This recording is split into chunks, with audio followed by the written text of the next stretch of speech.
They called him a god. They called him a tyrant. But in the dark corners of Rome, they whispered something else.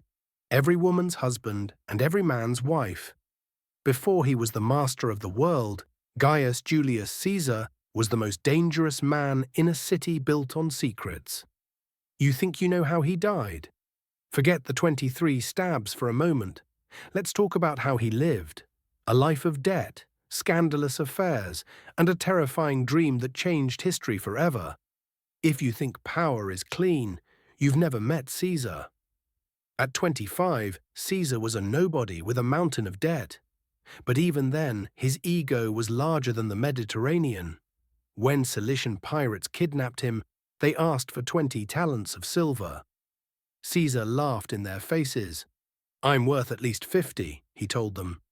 For 38 days, he didn't act like a prisoner. He wrote poetry for them, played games, and told them, to their faces, that he would return and crucify them all. The pirates thought it was a joke. They took the money and let him go. But Caesar never joked about blood. Within days, he raised a private navy, hunted them down, and personally watched as they were nailed to crosses. That was the rule. Never mistake Caesar's charm for mercy. Rome was a city of gossip, and Caesar was its favorite target. The most persistent rumor. His time at the court of King Nicomedes. His enemies called him the Queen of Bithynia, hinting at a forbidden affair with the king. In the hyper-masculine world of Rome, this was a political death sentence, yet Caesar didn't hide. He turned the scandal into a weapon. He was a man of contrasts, plucking his hair with tweezers like a dandy, yet leading legions through the mud of Gaul. He slept his way through the Senate, seducing the wives of his greatest rivals. Why? Because the best way to destroy a man is to conquer his household before you conquer his country. One night, while campaigning in Spain, Caesar fell into a feverish sleep. He dreamt of something so disturbing, his advisors were horrified. He was having an affair with his own mother. But the seers saw it differently. The mother is the earth, they told him. You will conquer the world. Shortly after, Caesar stood before a statue of Alexander the Great and wept. He was 30. Alexander had conquered the world by 20. Caesar felt like a failure. This was the hook that drove him. He wasn't fighting for Rome. He was fighting his own shadow.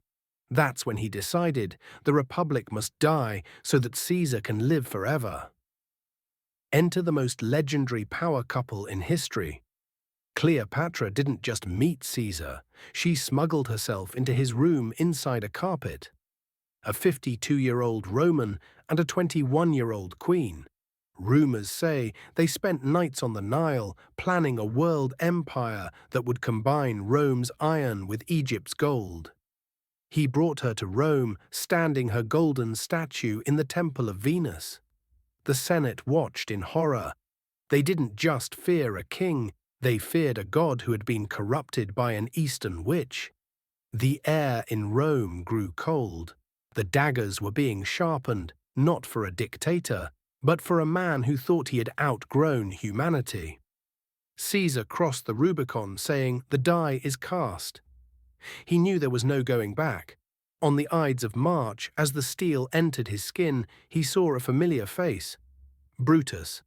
Some say Brutus was his illegitimate son. Imagine that final thought. Not why me, but my own blood. Caesar died, but he won. Every Kaiser and Czar for the next 2,000 years took his name. He became a star in the sky, a word in our language, and a ghost that still haunts every hall of power. So I ask you, was he a monster or the only man brave enough to show Rome what it truly was? Subscribe, because next time we dive into the man who had to clean up the mess. Augustus.